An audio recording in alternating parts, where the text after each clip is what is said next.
Louvado é o teu nome, Senhor. Tu és o Senhor que reina agora e para todos sempre. Feche teus olhos. E eu quero te convidar para que neste momento você esteja orando ao Senhor, agradecendo pela boa dádiva do Senhor de dar o seu único filho para entregar-se como um cordeiro imolado naquela cruz, derramando o seu precioso sangue, para que através do sangue de Jesus nós pudéssemos ter vida e vida em abundância. Glória a Deus. Ore ao Senhor neste momento dizendo: obrigado, Jesus. Obrigado, Senhor, porque agora há esperança. A morte foi vencida. O Senhor vive e Ele está à destra do Pai. Santo Deus, neste momento, Senhor, nós queremos te agradecer. Mais uma vez, agradecidos estamos, porque este domingo estamos celebrando a Páscoa, a ressurreição do nosso Senhor. Ele vive e Ele está em cada coração daqueles que têm fé em Jesus. E da mesma forma que Jesus ressuscitou, Senhor, o Senhor há de um dia ressuscitar todos nós. A morte não tem mais poder sobre nós, porque o nosso Senhor venceu a morte naquela cruz. Obrigado, Senhor, e que a vida de toda a tua igreja, as nossas vidas, Pai, neste momento nós entregamos sobre os teus cuidados, e que o Senhor venha reinar, não apenas agora, mas para todos sempre, em cada coração aqui agora, no nome de Jesus. Você que crê, diga amém. Aleluia. Pode sentar, meus queridos. Aleluia. Irmãos, eu confesso que quando a gente vê umas cenas como essa, o coração da gente se aquece. Por quê? Porque através dessa representação nós temos uma pequena ideia do tamanho do amor de Deus. O amor de Deus é incomensurável. Bem,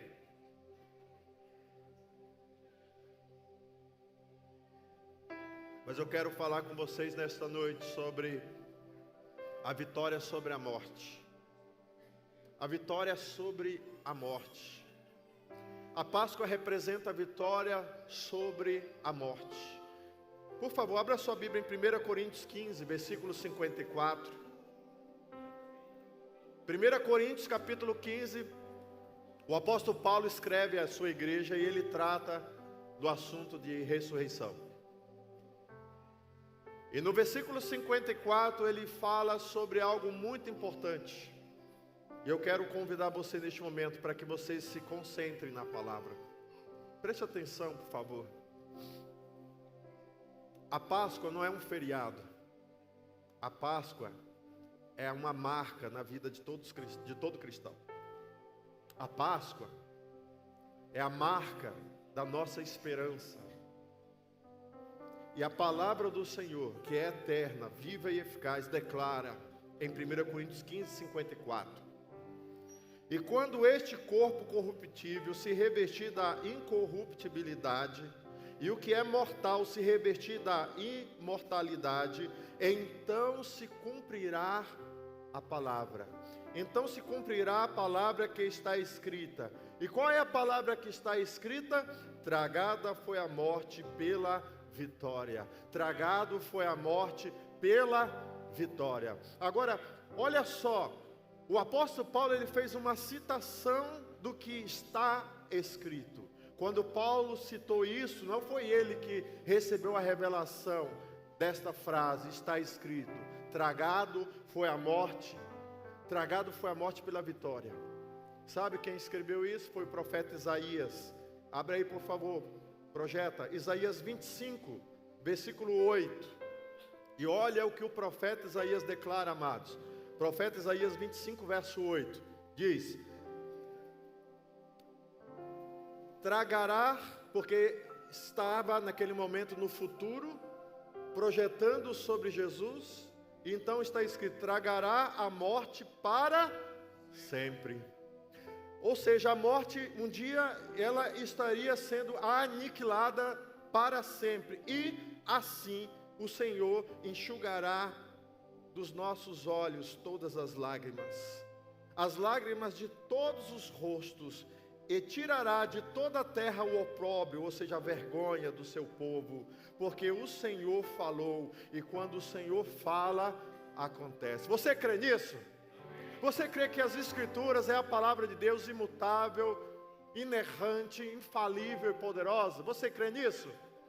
Então preste atenção no que o Senhor vai falar conosco. Voltando a 1 Coríntios 15, eu quero ainda ler mais alguns versículos antes de entrar na mensagem. É só uma introdução. Lá no versículo 55, após dizer que tragada foi a morte pela vitória, então Paulo ele declara: onde está, ó morte, a tua vitória? Diga comigo essa frase, pergunta: onde está, ó morte, a tua vitória?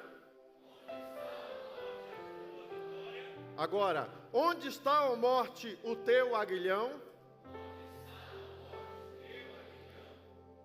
O aguilhão da morte é o pecado, e a força do pecado é a lei. Mas olha o que diz o verso 57. Agora, o 57 eu quero convidar vocês para ler comigo. Vamos lá? Graças a Deus que nos dá a vitória por intermédio do nosso Senhor Jesus Cristo. Amém? Você pode celebrar isso. Você pode declarar: Jesus, Tu és o Senhor, não há outro além de Ti.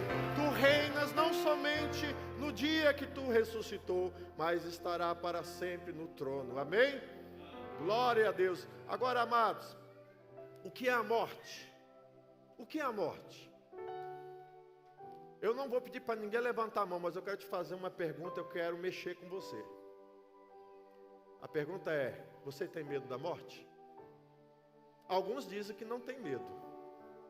Mas a morte é um mistério, porque para aqueles que não conhecem o Evangelho, é algo desconhecido do outro lado.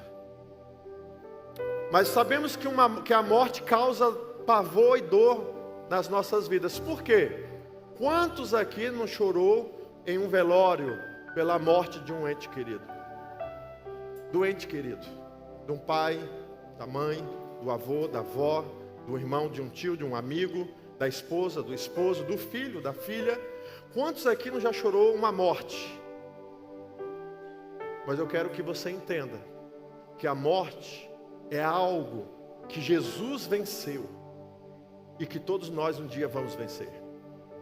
Você crê na palavra do Senhor? Se você crê, então você precisa perder o medo desta morte. Porque a morte só é desconhecida, o que está do outro lado, para quem não conhece a palavra de Deus e quem não teve uma experiência com o Espírito Santo do Senhor. Porque o Espírito Santo de Deus é o Consolador que coloca no meu e no teu coração a esperança. Agora eu quero mostrar um panorama bíblico acerca da morte. E eu quero falar sobre isso para que você entenda melhor ainda por que Jesus foi enviado. Por que Ele morreu na cruz? E por que Deus o ressuscitou? Eu quero que você saia daqui nessa noite compreendendo essas perguntas, para que você nunca mais tenha medo da morte, porque a morte foi vencida na cruz. Agora, um panorama bíblico. A primeira coisa, um primeiro relato bíblico, eu quero que você pense comigo. Aonde começou a morte?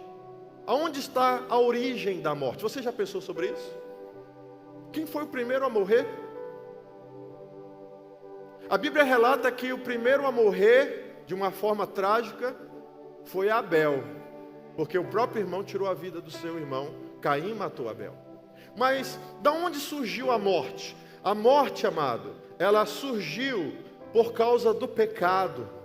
Em Gênesis capítulo 2, versículo 17, Deus falou para Adão e falou para Eva o seguinte: da árvore que está no centro do jardim, conhecida como árvore do conhecimento do bem e do mal, diz o Senhor, não comereis.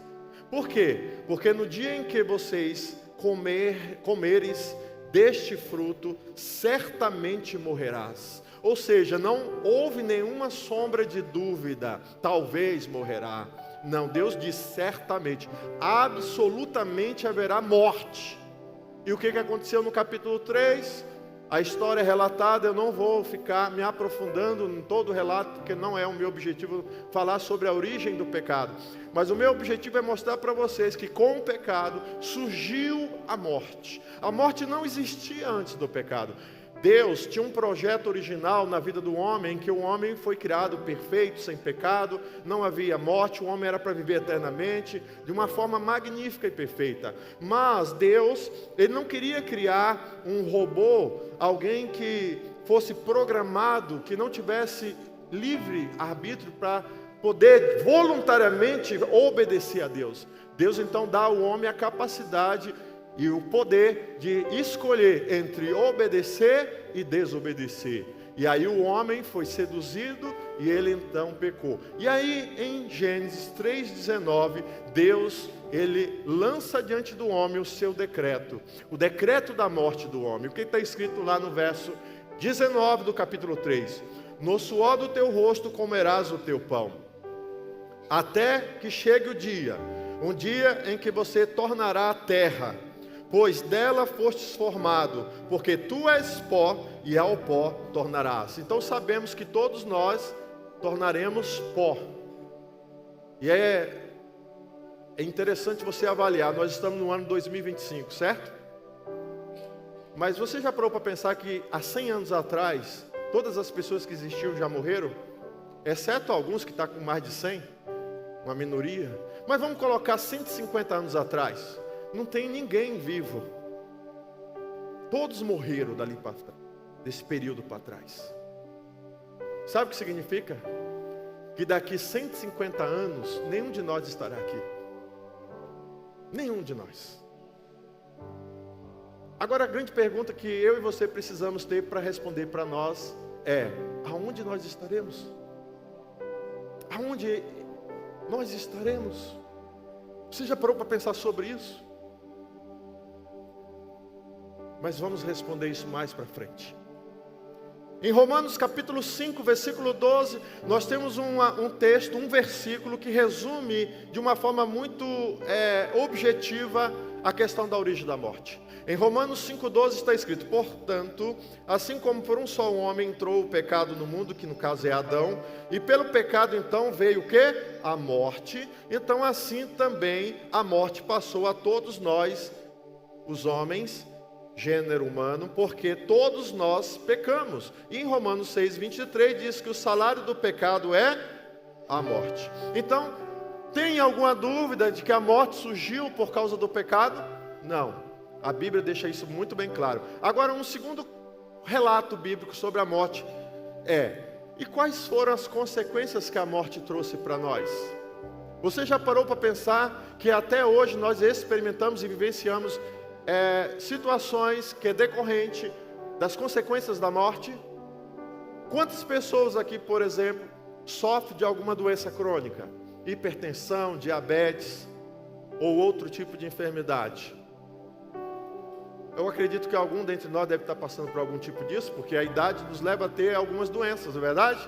E aí a pergunta é: por quê? A resposta: por causa do pecado que veio a morte. Agora, quais as principais consequências da morte? Eu quero mostrar para você aqui que a principal consequência, a mais desastrosa para nós, foi a separação de Deus. Porque a palavra morte significa separação. Foi a separação da nossa alma, do nosso espírito, do corpo, que é a morte física, mas a pior de todas as consequências é a morte espiritual, sabe? Nascer com vida biológica, mas morto espiritualmente, separado de Deus por causa do pecado. E esta separação é a consequência mais trágica na vida da humanidade. E aí eu te respondo, a primeira razão por que Jesus foi enviado: para resolver o problema, para fazer com que nós fôssemos vivificados. Porque Deus foi enviado ao mundo, não foi para condenar o mundo, mas para que Ele salvasse o mundo. A palavra diz que quem crê em Jesus é salvo, mas quem não crê em Jesus já está condenado. porquanto não crê no unigênito do Pai. João 3, o versículo 18 que eu citei, e também citei o 36. Vou citar novamente: quem tem um filho tem a vida, aquele que não tem um filho não tem a vida, e sobre este permanece a ira de Deus. Bem, preste atenção numa coisa, mas Jesus Cristo, Ele tem a solução para trazer a nosso favor, ao favor de cada um de vocês, resolver um problema nosso. Qual o problema que nós temos sem Jesus? A morte espiritual. Lá em Efésios capítulo 2, versículo 1, está escrito que Jesus nos vivificou, estando todos nós mortos nos nossos delitos e pecados. Jesus resolveu o problema da morte espiritual. Mas, amados, olha, em Romanos 3, 23, é um texto de base bíblica, fundamentando teologicamente, doutrinariamente, que não há nenhum homem que venha a este mundo sem pecado, porque está escrito em Romanos 3, 23, porque todos pecaram e destituídos estão da glória de Deus, ou carecem da glória de Deus. O que significa essa palavra?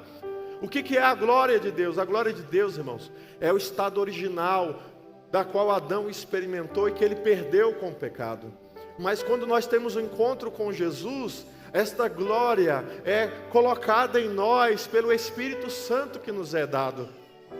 O Senhor, Ele quer reparar o dano da morte espiritual. Mas sabe, irmãos, existem outras consequências que houve na vida do ser humano por causa da morte, por causa do pecado, que veio a morte, porque a morte espiritual gerou em nós um negócio terrível. O que gerou? Aquilo que nós estamos olhando hoje ao nosso redor: dor, sofrimento, angústia, tristeza, desesperança, desunião, violência, doenças e depravação moral e espiritual. Eu quero te convidar para acompanhar comigo a leitura de um texto em Romanos capítulo 1, a partir do versículo 21. Talvez alguns que não conhecem o texto vai estranhar, porque é uma palavra um tanto dura, mas necessária a ser lida para que você conheça o estado de uma pessoa morta espiritualmente. Uma pessoa que não é vivificada, ou que não foi ainda vivificada por Jesus, é dominado pelo que está escrito aqui. Vamos ler? Você está prestando atenção aí? Quem está comigo aí, diga amém. Amém. Então preste atenção, olha só. Romanos 1, 21. Porquanto, tendo conhecimento de Deus, não o glorificaram como a Deus. Ou seja, os homens tiveram conhecimento de Deus, Adão e Eva tinham conhecimento de Deus, desobedeceram, e a sua descendência começaram cada vez mais se afastar de Deus. Não deram glória a Deus. Antes se tornaram nulos em seus próprios raciocínios. E aí você vai ver a história da humanidade. Começa a idolatria, começa a buscar o ocultismo, começa a criar imagens de homens, imagens de répteis, de mamíferos, de aves, e começaram a adorar. E a mentalidade dessas pessoas ficaram como? Obscurecidas de coração. O coração se tornou insensato. Verso 22. Inculcando-se por sábios, tornaram-se loucos aos olhos de Deus e mudaram a glória de Deus, que é incorruptível, ou seja, sem nenhuma mácula, em semelhança da imagem de homem corruptível, bem como de aves, quadrúpedes e répteis. 24. Por esta razão ou por isso Deus os entregou tais homens à imundícia. Então você percebe que o fato pela qual nós contemplamos um homem mergulhado num caos de imoralidade, de imundícia, é resultado de abandono de Deus. Está muito claro na palavra. Continuando. E isto pela concupiscências de seu próprio coração. A palavra concupiscência também é traduzida por cobiça, quer dizer desejo desenfreado ou descontrolado de fazer todas as suas vontades, de realizar todos os seus desejos mais primitivos.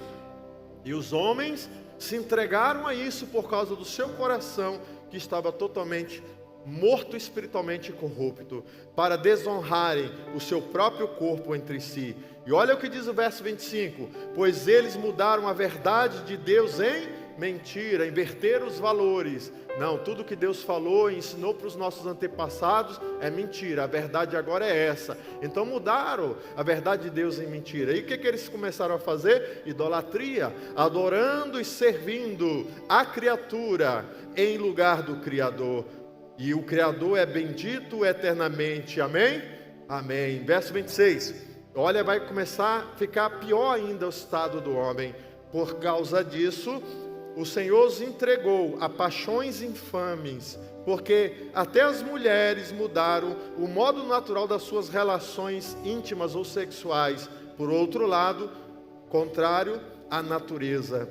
De forma semelhante, no verso 27, os homens também, deixando o contato natural da mulher, se inflamaram mutuamente em sua sensualidade, cometendo torpeza. O que Deus está falando aqui? Estavam cometendo torpeza, homens com homens, e recebendo em si mesmos a merecida punição do seu erro. Ou seja, muitas coisas vieram decorrência a cada vez mais o pecado na vida do homem. E aí, continuando o texto, diz: e por haverem desprezado o conhecimento de Deus, abandonaram a palavra, a revelação, tudo que Deus havia trazido até então, o próprio Deus entregou a este homem, os entregou a uma disposição mental reprovável. Para quê? Para praticarem coisas inconvenientes.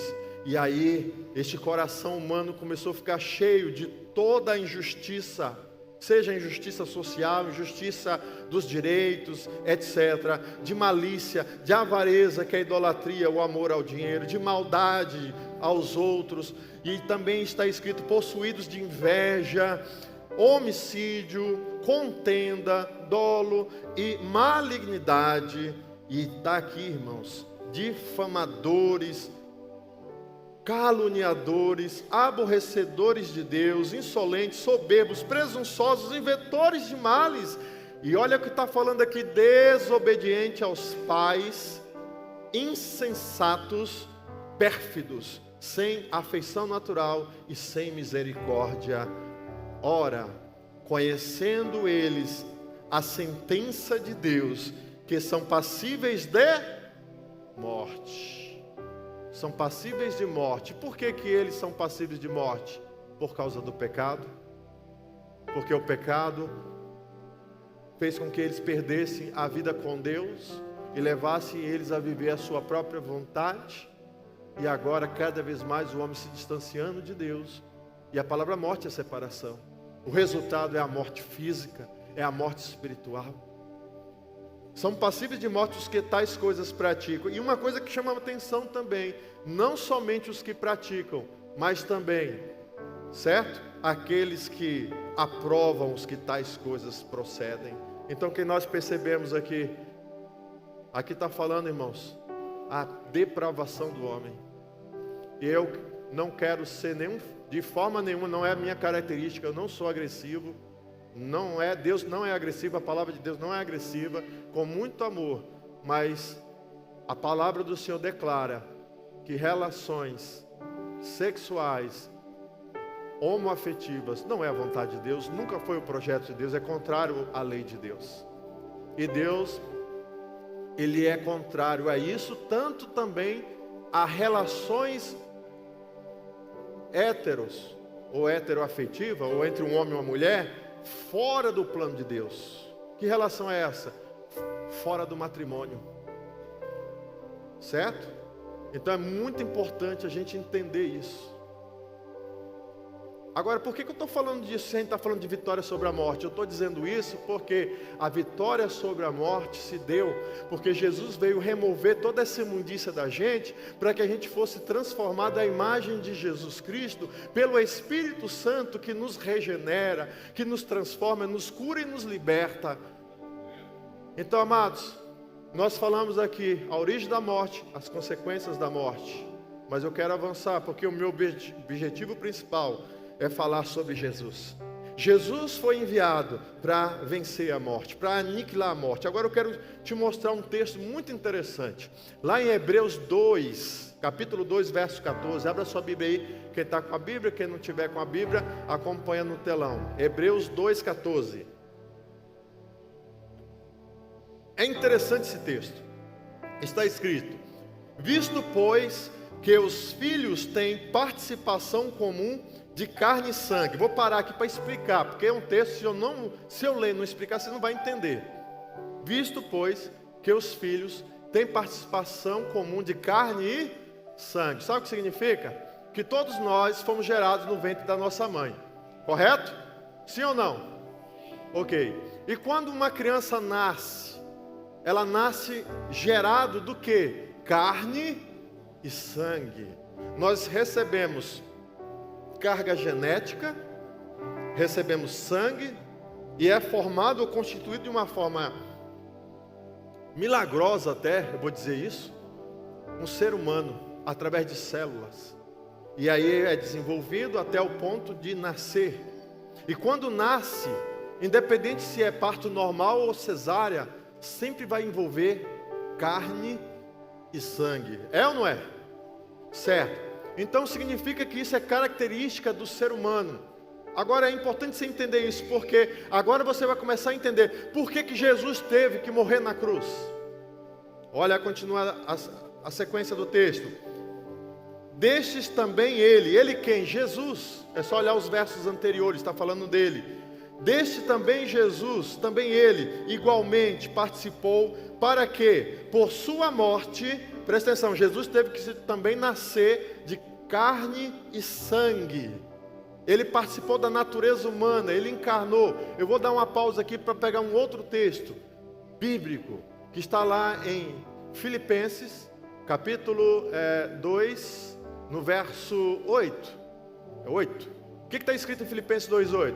Que o Senhor se esvaziou da sua glória. Ele não teve por usurpação ser igual a Deus, mas ele esvaziou da sua glória. E ele foi obediente a Deus, o Pai. E ele se tornou em figura humana, semelhante a nós. E nessa figura, achada em figura humana, ele foi obediente ao Pai. Então, note que o texto está deixando bem claro que Jesus nasceu sabendo que iria morrer. E ele foi obediente até a morte, morte de cruz.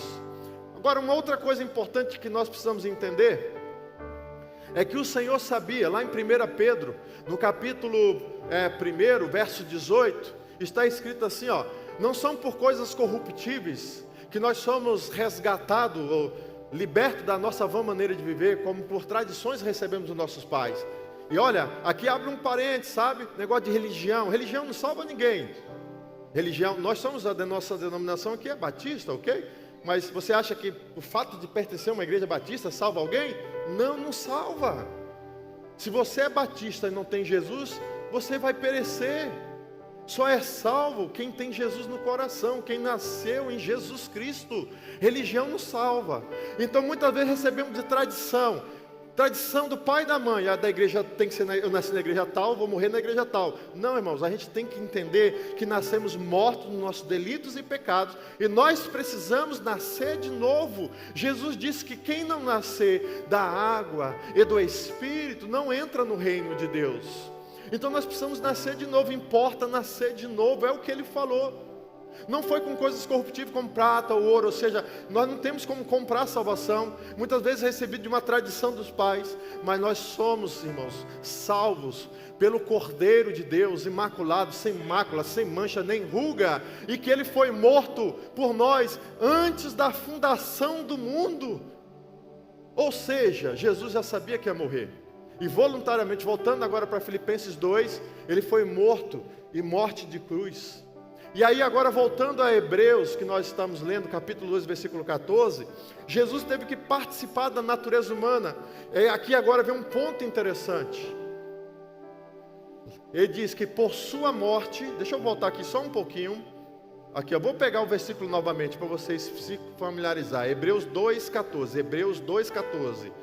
Visto, pois, que os filhos têm participação comum de carne e sangue, ok? Destes também ele, Jesus, igualmente, participou, para quê? E o objetivo porque Jesus encarnou, Está escrito, por sua morte, ele destruísse aquele que tem o poder da morte, a saber, o diabo. Quem é que tinha o poder da morte sobre a vida do homem? O diabo. E o que o Senhor fez? Ele livrasse todos que pelo pavor da morte estavam sujeitos à escravidão por toda a sua vida. Ou seja, irmãos, será que vocês entendem que quando Jesus morreu na cruz e quando ele ressuscitou, ele rompeu o poder da morte e agora somos livres? Ele libertou de um cativeiro o seu povo para ter vida e vida em abundância. Ou seja, o pavor da morte descrito nesse texto, que o diabo ele muitas vezes trabalha na mente das pessoas, fazendo tortura psicológica, nós precisamos entender que o Senhor já venceu isso por nós. E Ele conquistou a vitória sobre a morte naquela cruz. Ele encarnou, Ele tornou um de nós. É muito importante você entender, amado, que a morte de Jesus não é uma coisa comum, é sobrenatural. Geralmente, eram condenados à cruz os piores tipos de ladrões, os homicidas, as pessoas que praticavam as piores coisas daquela época. Só que, como é que funcionava? Eles eram conduzidos ao Gólgota, o Monte das Caveiras, eles eram pregados vivos na cruz, e ali ficava esperando eles morrerem, agonizando, sofrendo aquela dor. E na maioria das vezes os soldados romanos iam lá e quebravam as pernas, os ossos das pernas, para que eles pudessem ficar mais pesados, não conseguissem respirar e morriam sufocados, para acelerar a morte.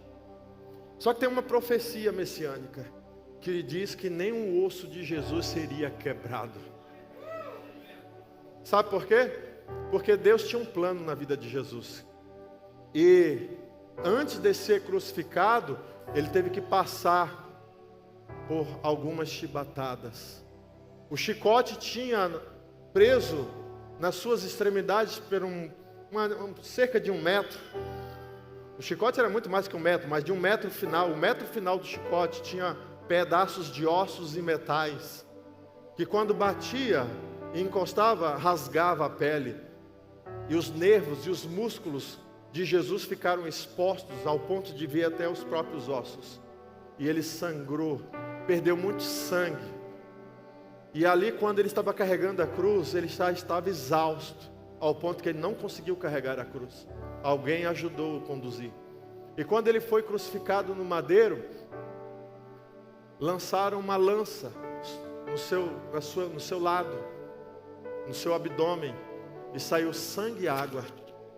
Sabe, irmãos, ele não demorou muito para expirar.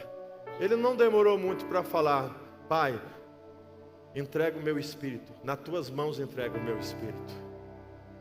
E ele, fazendo isso, ele sabia que apesar de que naquele momento ele estava sozinho, mas ele sabia que ele não iria morrer, ele não iria entrar em decomposição. A ressurreição de Jesus, irmãos, é a garantia da vitória sobre a morte. Lá em Atos 2, 22, abra sua Bíblia, esse texto aqui é tremendo. Muitas vezes, porque a gente lê Atos 2, a gente vai lá para Pentecoste, batismo do Espírito Santo, a igreja é ali recebendo o Espírito, tudo mais, a gente fica ali. Mas é interessante que depois vem um sermão, e Pedro no sermão fala, eu vou pegar um pedaço aqui do 22 em diante, olha o que ele fala aqui, irmãos, presta atenção. Ele diz assim: varões israelitas, imagine Pedro pregando. Não, vamos pegar o contexto, para vocês entenderem. Antes de eu ler o texto, dá uma pausa aí. Está lá, cerca de 120 irmãos. O Espírito Santo desceu sobre eles. E eles, irmãos, a Bíblia não descreve tudo, mas aquele povo ficou tão eufórico, tão cheio da presença de Deus, que alguns chegaram a dizer: esse povo está bêbado. Está tudo bêbado. Por que eles interpretaram que eles estavam bêbados? Porque tinha gente chorando, tinha gente caindo no chão, tinha gente sorrindo, tinha gente gritando, tinha gente pulando, tinha gente falando em várias línguas, tinha gente profetizando, tinha de tudo que você imaginar e que o Espírito Santo pode fazer. E eles falaram: esse povo está bêbado. E aí Pedro falou: 9 da manhã, tu acha que a gente está bêbado? Aí ele foi explicar o que era, o cumprimento da profecia. Mas mais adiante, ele fala sobre o motivo pelo qual eles estavam ali. E agora sim, vamos ler o texto? Eles dizem assim, imagine Pedro se levanta, tinha uma multidão, e ele diz assim, varões israelitas, preste atenção nas coisas que eu vou falar para vocês. Jesus o Nazareno, varão aprovado por Deus, diante de vocês, com milagres, prodígios e sinais, os quais o próprio Deus realizou por intermédio dele entre vocês. Vocês viram os milagres que ele fez. E como vós mesmos sabeis, sendo este entregue pelo determinado desígnio e presciência de Deus. Preste atenção, ele foi entregue pelo desígnio. O que é um desígnio? Plano, vontade, intenção. E presciência. O que é presciência? Deus já sabe de tudo que vai acontecer antes que aconteceu. Deus sabe cada segundo de cada um de nós. Ele é Deus. E Ele está dizendo aqui, ó, o Senhor, pela sua presciência, vós o matastes, não porque vocês quiseram, mas porque Deus quis. E aí diz, crucificando por mãos de iníquos, não é nem de pecadores, é de iníquos. Agora olha o que está no 24. Ao qual, porém, Deus ressuscitou, rompendo os grilhões da morte, rompendo o poder do veneno da morte, porquanto não era possível que este fosse retido para sempre pela morte, porque o poder de Deus é maior. E esse mesmo poder é o poder que um dia há de ressuscitar todos os cristãos que foram sepultados e os que hão de ser sepultados, inclusive nós. Nós não ficaremos para sempre debaixo da terra, enterrados abaixo de 7 palmos, como diz. Não ficaremos para sempre lá. Jesus declarou isso, irmãos. Lá no Evangelho de João, capítulo 11, verso 25. Abra sua Bíblia para você ver. João 11, 25. No contexto aqui, foi a morte de Lázaro. E Jesus o ressuscitou. Mas aquela ressurreição não era uma ressurreição daquela que há de acontecer conosco.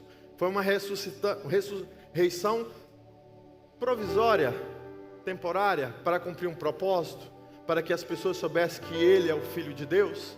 Mas o que ele declara aqui?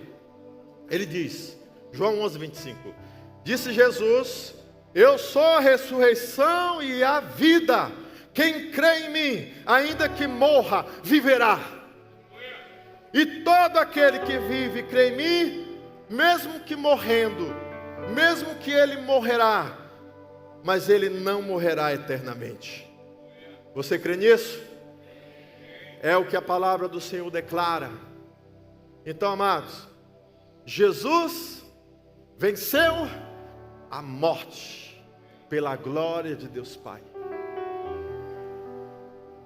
Agora, todos os anos, quando chegar a Páscoa, o que é que nós precisamos fazer? Eu não tenho nada contra, e nem Deus tem nada contra você tirar férias, você se divertir com a sua família e tudo mais. Mas sabe um problema que muitas vezes a gente inconscientemente erra, alguns erros que a gente comete? Quando vem o calendário de Páscoa, que é um feriado prolongado, a primeira coisa, aonde eu vou comprar uma passagem bem nessa época para passear. Eu vou me desfrutar dessa data, porque é um feriado prolongado. Mas nós, como cristãos, devemos ter na nossa mente que esta data é data de reflexão, é data de gratidão, é data de devoção, é data para você se colocar aos pés do Senhor e falar, Senhor meu Deus, muito obrigado, porque o Senhor é o meu Deus. O Deus que não vai me deixar morrer eternamente, porque o Senhor venceu a morte, e a morte agora não tem mais poder sobre a minha vida. Irmãos, pensa sobre isso. E eu vou chegar num ponto agora da mensagem, que é importante eu falar, porque talvez você nunca ouviu falar sobre isso. Você sabia ou já ouviu falar que a ressurreição não é apenas para quem vai viver com Deus? A ressurreição também é para quem vai morrer e passar toda a eternidade num lugar terrível, o lago de fogo. Eu vou mostrar na Bíblia, né? Que a gente tem que mostrar na Bíblia, certo? Então, amados, abra sua Bíblia em João 5:24. Abra isso, por favor. João 5:24.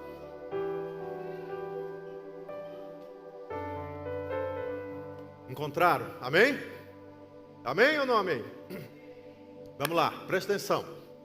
João 5:24. Jesus declara: em verdade vos digo, ou seja, com toda certeza eu declaro uma coisa para vocês. Quem ouve a minha palavra e crê naquele que me enviou, tem a vida eterna. Amém? Quem ouve a minha palavra e crê naquele que me enviou, tem a vida eterna. E diz mais: não entra em juízo ou condenação, mas já passou da morte para a vida. Mas preste atenção, aqui é uma declaração de Jesus Cristo dizendo sobre a certeza da salvação para aqueles que estão em Jesus. Quem está em Jesus? Quem ouve a palavra, o Evangelho, e crê em Jesus, este recebe a vida eterna. Eu quero te fazer uma pergunta pessoal. Você tem a vida eterna? Você creu na palavra? Você crê em Jesus como o único Filho de Deus? Você já convidou Ele para morar no seu coração? Ele já enviou o Espírito Santo para a tua vida? Então presta atenção, se você está nessa condição, ótimo, você está conforme a palavra de Deus, você não entra em condenação, mas já passou da morte para a vida. Continuando agora o verso 25. Em verdade vos digo que vem a hora, e já chegou, em que os mortos ouvirão a voz do Filho de Deus, e os que a ouvirem viverão. Então quero comentar aqui agora nesse texto o seguinte: todos que estão sem Cristo estão mortos espiritualmente, mas quando o Espírito Santo de Deus te dá condição para você entender a mensagem, você pode escutar a voz do Senhor Deus e você pode viver. Porque já chegou, está declarado que a hora já chegou em que os mortos ouvirão a voz de Deus. Imagine Jesus falar: eis que estou à porta do teu coração, e eu estou te chamando. Se você abrir, entrarei na sua vida, na sua casa, estarei para sempre contigo e você comigo. Agora preste atenção, aqueles que não escutam, aqueles que ignoram a voz, aqueles que são incrédulos, olha o que diz agora o verso 28, vamos ao 28, do mesmo capítulo 5 de João. Não vos maravilheis disto, ou seja, ele já está dizendo: olha, não fique espantado do que eu vou declarar, porque vem a hora em que todos os que se acham no túmulo, todos que estão sepultados, ouvirão a sua voz e sairão de dentro do túmulo. Todos. Ele está dizendo: não maravilheis, porque todo mundo vai ressuscitar. Todo mundo, pastor? Todo mundo. Só que o detalhe, olha o que diz o versículo 29. Os que tiverem feito o bem, ou seja, creu na palavra, conforme está o verso 24, e creu, entregou a vida a Jesus, esses ouvirão a voz de Deus para a ressurreição da vida.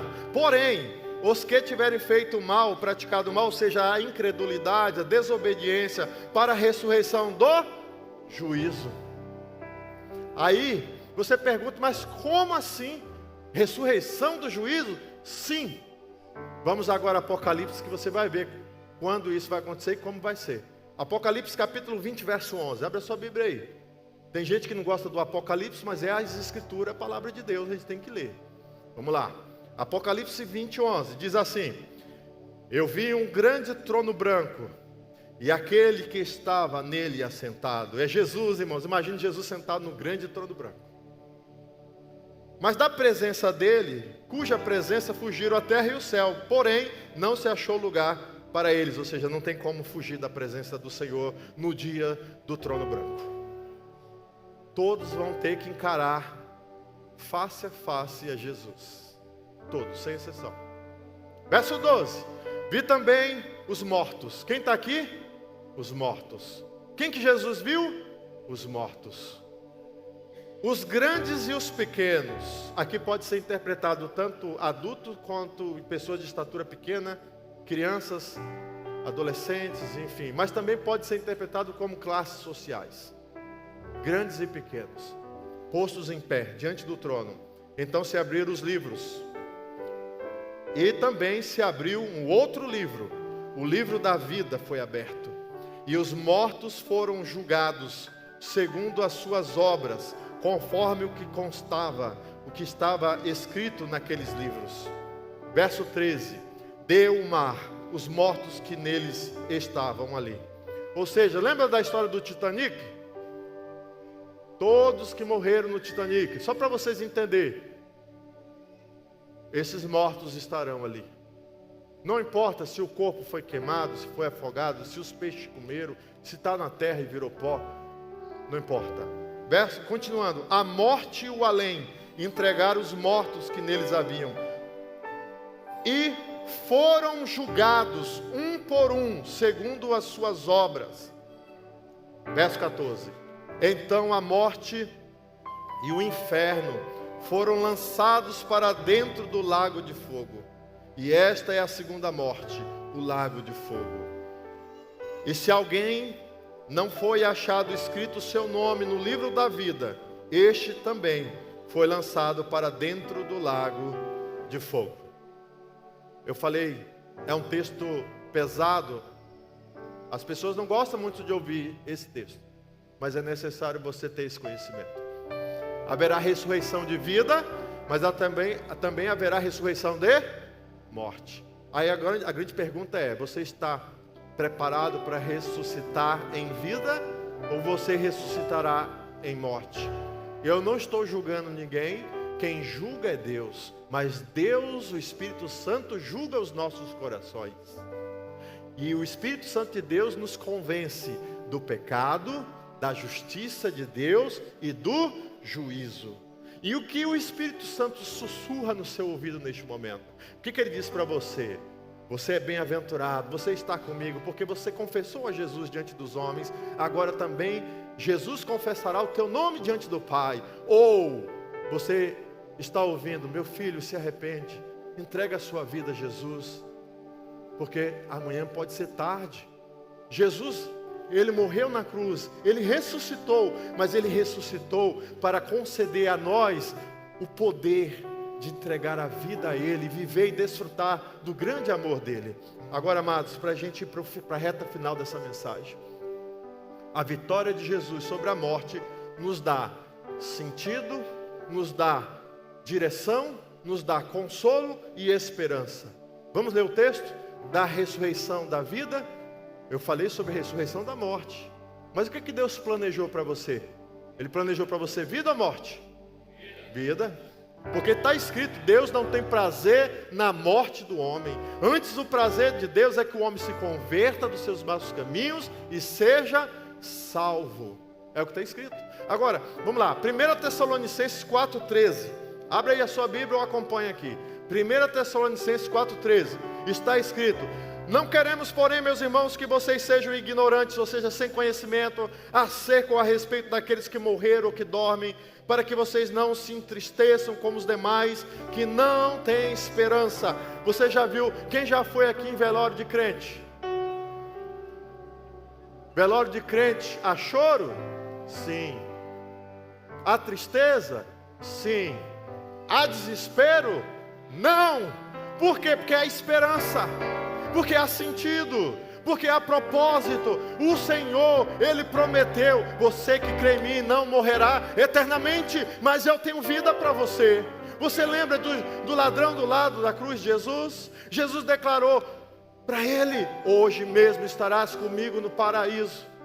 Ele estava prestes a vivenciar a morte. Aquele ladrão pregado na cruz ao lado de Jesus, mas ele falou: mestre, lembra-te de mim quando tu entrares no teu reino. Sabe o que a gente aprende? Que quando a pessoa morre em Cristo, o corpo fica aqui entrando em decomposição, mas a alma dele já está no seio de Abraão, a alma dele está no céu. Jesus pessoalmente o recebe, irmãos. Irmãos, eu provo isso na Bíblia, lá em Atos capítulo 7, quando Estevão foi apedrejado após pregar o Evangelho, e ali o pessoal ficou irado porque eles não quiseram ouvir a verdade do Evangelho. Tiraram ele de dentro da sinagoga, arrastaram para fora e apedrejaram ele vivo. E lá no finalzinho do capítulo 7, ele estava ali todo sendo massacrado, sendo apedrejado vivo, já meio morto. E ele então fala: Senhor, perdoa eles, porque eles não têm sentido do que estão fazendo. E aí de repente ele olha, e quem que ele vê? Ele vê o Filho do Homem em pé, com os braços estendidos para o acolher. Ele vê Jesus recebendo pessoalmente para entrar no reino de Deus, nos céus. Então, amados, o texto diz: não quero que vocês sejam ignorantes, sem conhecimento acerca da morte, como os demais, ou seja, as pessoas que não conhecem o Evangelho, que não têm esperança. Aí Deus declara para nós, a partir do versículo 14, a palavra da vitória. Vamos lá? Verso 14: pois se cremos que Jesus morreu e ressuscitou, quem crê nisso? Então assim também Deus, mediante Jesus, é a promessa dele, trará em sua companhia os que morreram em Jesus, os que dormem. Ora, ainda vos declaramos pela palavra do Senhor isto, nós os vivos, os que ficarmos até o arrebatamento, a vinda do Senhor, de modo algum precederemos ou estaremos entrando na frente daqueles que morreram. Não. Verso 16: porquanto o Senhor mesmo, o próprio ressurreto, com corpo glorificado, dada a sua palavra de ordem e ouvida a voz do arcanjo que mandou ressoar a trombeta de Deus nos céus, descerá dos céus, e os mortos em Cristo ressuscitarão primeiro. Depois os que estiverem vivos, os que ficarmos para o encontro do Senhor, para sermos arrebatados juntamente com esses que estavam mortos e ressuscitaram, e subiremos e entre nuvens para o encontro do Senhor nos ares. E diz a palavra: e assim estaremos para sempre com o Senhor. Agora é o que diz o 18: consolai-vos, pois, uns aos outros com estas palavras. Amados, vamos concluir? O tema da nossa mensagem é vitória sobre a morte. Nós falamos aqui onde a morte surgiu, as consequências da morte. Jesus venceu a morte, Jesus ressuscitou, e pela ressurreição dele, nós temos a oportunidade de também, junto com Jesus, vencermos a morte. Agora preste atenção, vamos voltar a 1 Coríntios 15, verso 14. Eu não li o 14 ainda, mas eu quero ler o 14, antes de ir para o 57. 1 Coríntios 15, 14. O que está escrito? Presta atenção, olha só: se Cristo não ressuscitou, é vã nossa pregação e vã nossa fé. Por que Paulo escreveu isso aqui? Porque na igreja de Corinto tinha alguns cristãos dizendo que Cristo não tinha ressuscitado, negando a ressurreição de Cristo. Mas se Cristo não ressuscitou, a igreja está em vão aqui. Mas nós sabemos a verdade. Nós sabemos a verdade. Qual é a verdade? Que nós não estamos aqui em vão. Sabe por quê? Porque Jesus ressuscitou. E no versículo 57, que lemos no início, que eu pedi para vocês lerem comigo, está escrito: graças a Deus que nos dá a vitória. Por quem? Pelo intermédio do nosso Senhor Jesus Cristo. Agora coloque-se de pé, por favor. Coloque-se de pé.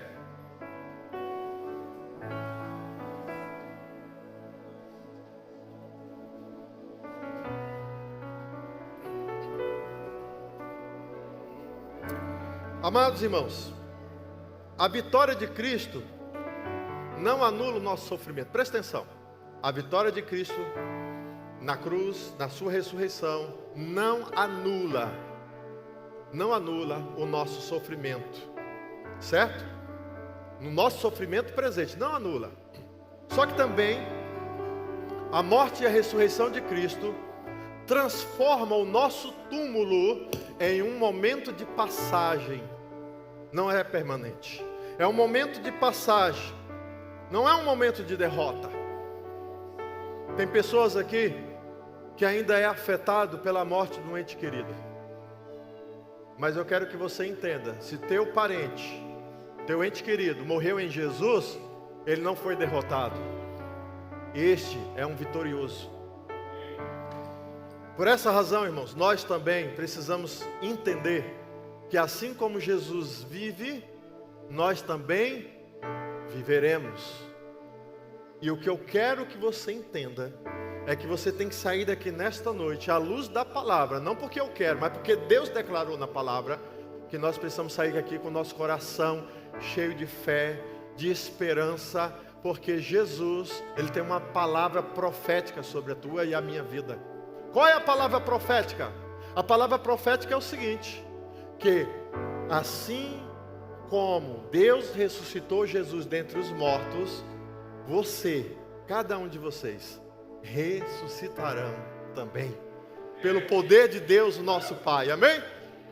Então, amado, qual é a única coisa que impede a sua ressurreição? Só uma coisa, sabe qual que é?